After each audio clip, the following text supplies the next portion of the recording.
America's North Woods border region. Within this land of 10,000 lakes and miles of dense timber, a hideous creature is believed to lurk. The North Woods is probably one of the last frontiers in America.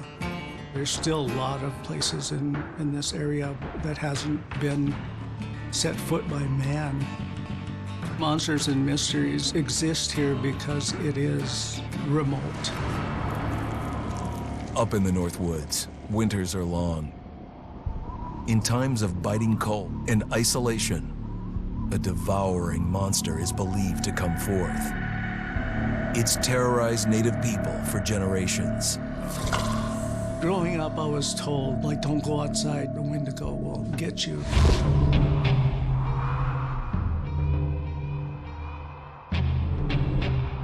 Among the traditions of the northern Algonquin tribes is the Wendigo, a monster that can seize hold of a person to carry out its hunger for human flesh.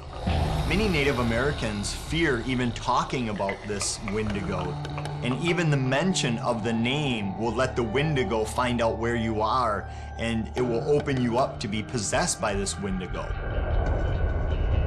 The most famous case of a Wendigo possession took place in 1879 in the deep woods outside of Edmonton, Alberta.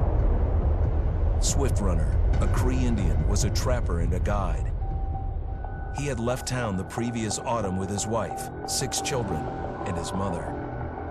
But when Swift Runner returned in spring, he was alone.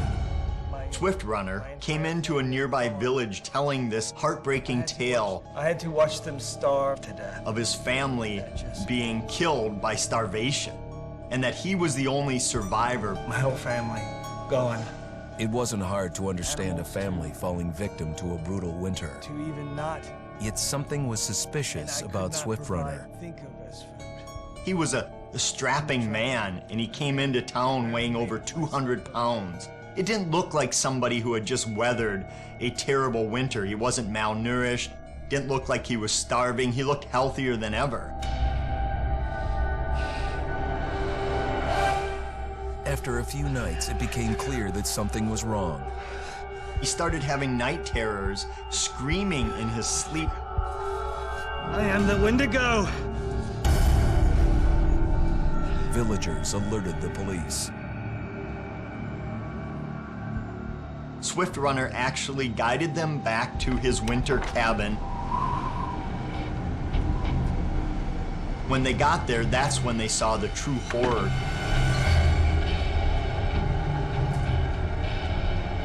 Human skulls were scattered around, many bones, some of which had been snapped in half, and the marrow inside had been drained.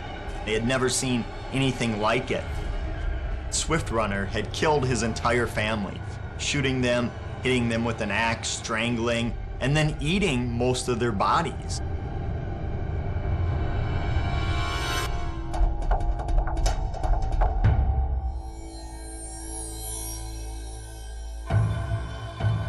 Right up until the moment the noose was on his neck, Swift Runner swore the evil spirit of the Wendigo had possessed him and twisted him into a cannibal killer. When he was on the gallows, Swift Runner himself said, "I am no longer a man.